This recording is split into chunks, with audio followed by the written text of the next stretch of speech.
Yo, what's up guys? Welcome back to the YouTube channel. So DJI just dropped this guy, the DJI Osmo Action 2. And honestly, it's DJI's first ever action camera that's actually, well, good. The Osmo Action 1 was decent, but realistically could never be used for any professional work.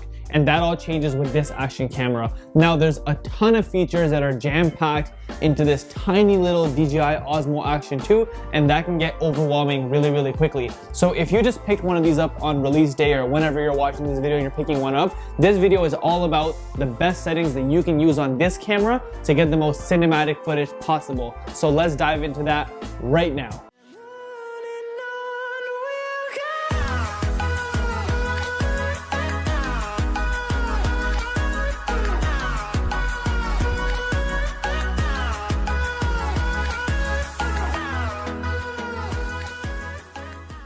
Now, before diving into this video really quick, this video is sponsored and it's sponsored by my friends at OmniView Tech. It's all because of them that we were able to get our hands on the Osmo Action 2 before release so we could test it out for you guys and really figure out what the best way to use this camera is. So we did all the hard work for you. Now, OmniView Tech is Canada's largest DJI store, so if you guys live in Canada or the GTA or anything like that, I would definitely check them out and I highly recommend them. That's where I get all of my own personal DJI stuff, and I'll leave a link in the description below for their website. But they did not have any bias or any kind of influence on this content, so you're gonna be still getting my raw, unfiltered opinion on everything as always. Now, without any further ado, let's dive into what the best settings for the Osmo Action 2 are now. Okay, so we're gonna start off by talking about the video settings first, since this is what most people are gonna be using this action camera for. Now, the highest resolution on the DJI Osmo Action 2 is 4K. And unless you're planning to do super slow motion, I highly recommend you guys always record in 4K. Now, 30 frames per second is available in all aspect ratios. So if you don't plan on slowing down the footage at all and you want it to play back at a regular speed, definitely pick 30 frames per second. Now, your aspect ratio, whether you pick 16:9 or 4:3, will totally depend on where your video is going to end up being posted or where you think it's going to be landing or what it's going to be used for. Now, if you're using it for YouTube or like it's going to be playing in a commercial or on a TV or something, so something really widescreen, always record in 16:9. If you're posting to any other social media platform like Instagram or anything like that, and you want a really good crop, I highly recommend you guys use the 4:3 aspect ratio.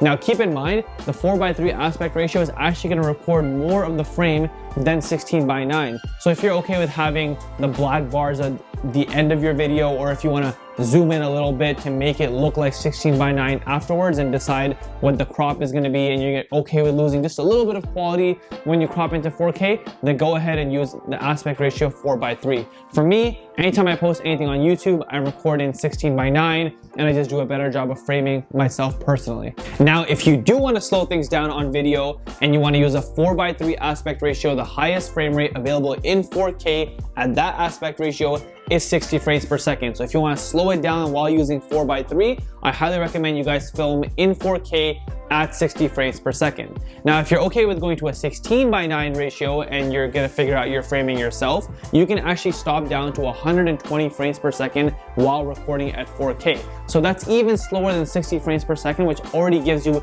a 40% speed on your normal footage. So that's really awesome. The DJI Osmo Action 2 really gives us a lot of flexibility to slow down our footage while still recording in 4K, which is absolutely amazing. Now, if you need something even slower than 120 frames per second, so we're talking like super slow motion now, you want to stop all the way down to 1080p and you want to use 240 frames per second.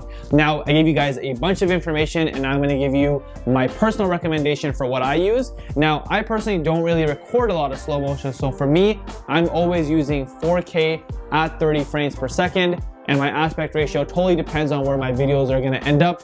If it's for YouTube, I'm always using 16:9 and doing a better job of framing myself. Next up, you want to turn on Rocksteady. So the DJI Osmo Action 2 comes with DJI's latest stabilization technology for their action camera line, and that's called Rocksteady 2.0. and I'll throw up a video of me flying my FPV drone with that stabilization turned on just to show you guys how good it is. Now this will crop into the image just a tiny bit, but I think it's 100% worth it just to have that stabilization, so you don't have to do it yourself in post, and it saves so much time and you're letting the camera do all the work for you. So definitely turn on Rocksteady whenever you're recording any kind of video, unless you're mounting it on a tripod or something and it's just staying still, but otherwise always turn it on. Cool, so once you've set your resolution, you've picked what frame rate you're recording at, and you've also turned on the Rocksteady 2.0 stabilization, it's now time to turn on Pro mode so we can kind of fine tune those more detailed settings. And the way you do that is you swipe down from the top of your screen, you swipe right once, and then you click on Pro. And that should make the icon yellow and now give you the option to make some adjustments in Pro settings. So what you do is on the homepage of your camera, you sort of tap those options, or that option icon in the middle right of the screen. You tap that, and now you're gonna notice you have a ton of options to select from to choose manual exposure and things like that you didn't have before. So we're gonna start off by touching exposure. So what you wanna do is you wanna click the exposure icon, and then you're gonna end up in this menu that kind of looks like this.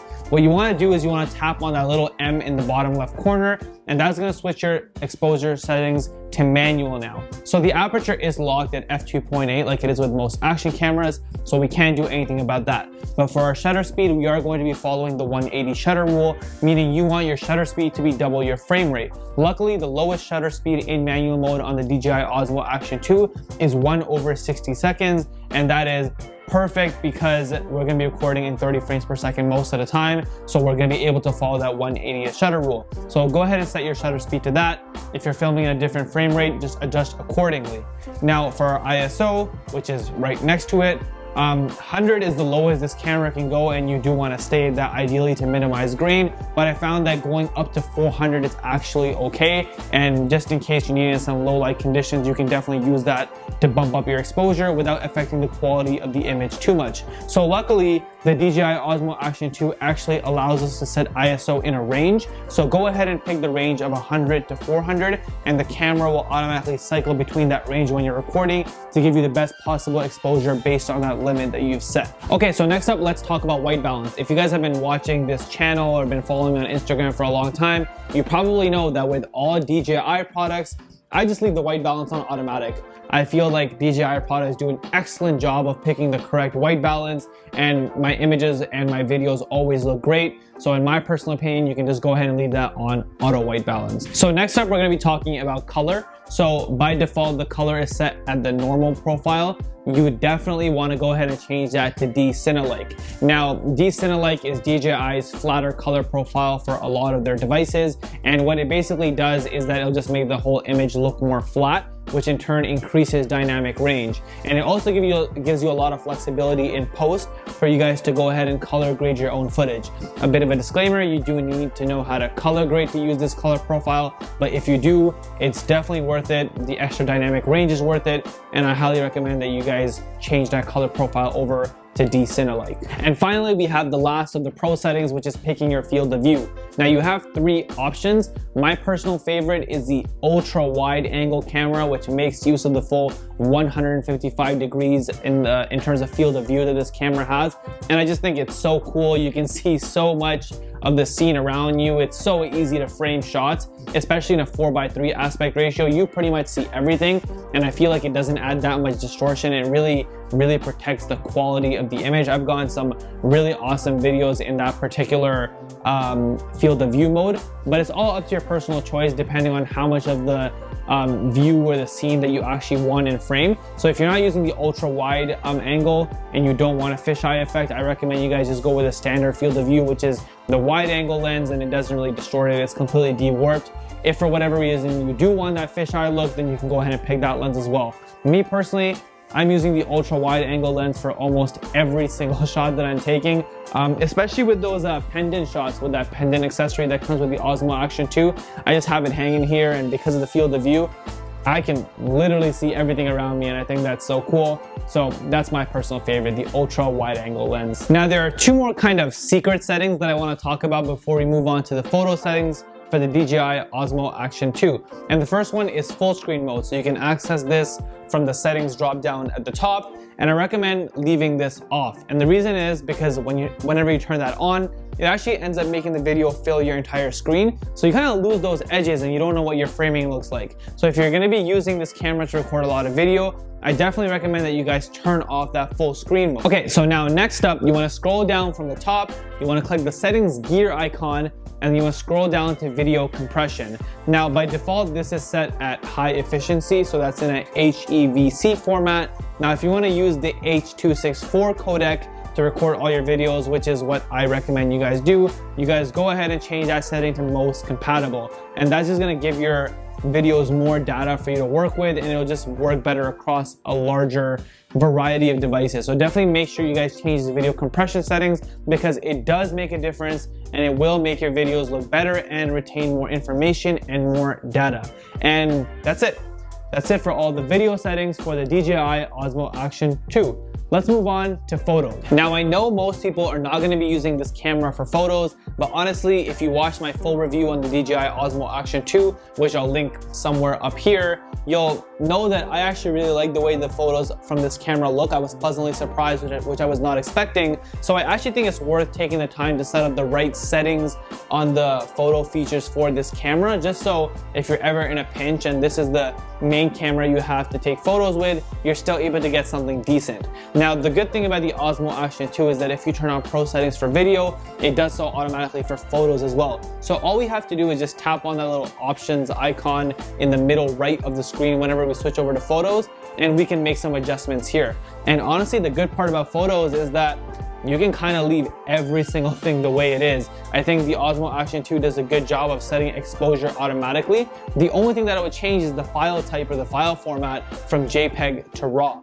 Now, if you're into photography or you're a photographer, you know exactly why we're gonna do that. But just in case you don't, RAW images are just a type of file that retain way more data and give you a lot more flexibility to change the image however you want and really manipulate it whenever you're editing it. It just gives you way more information to work with, and the image profile does become a little bit flatter, so you have to adjust the colors yourselves afterward, but it's so worth it just to get that extra data and the extra detail in your images. So definitely change that over to RAW. Now, whenever you're taking photos of the Osmo with the Osmo Action 2, and you notice that there's a little bit of grain in the image, what I would do is I would go into the exposure, switch it over to manual, and try and lower that ISO until that grain is gone. And if your image becomes too dark, just go ahead and lower the shutter speed. Now, if you lower the shutter speed too much and you're moving around a lot while taking photos, the image might end up blurry. So if you're gonna go ahead and lower ISO and lower the shutter speed at the same time, I recommend maybe just setting it down on a stable surface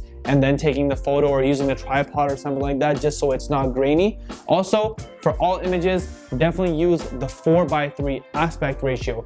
And the reason that I recommend that is that because in 4:3, you're using the full frame that this camera has available for it to basically use, and you're gonna get the most possible image within your frame when you're using 4:3. And for photos, we're never going 16:9, we're always going 4:3.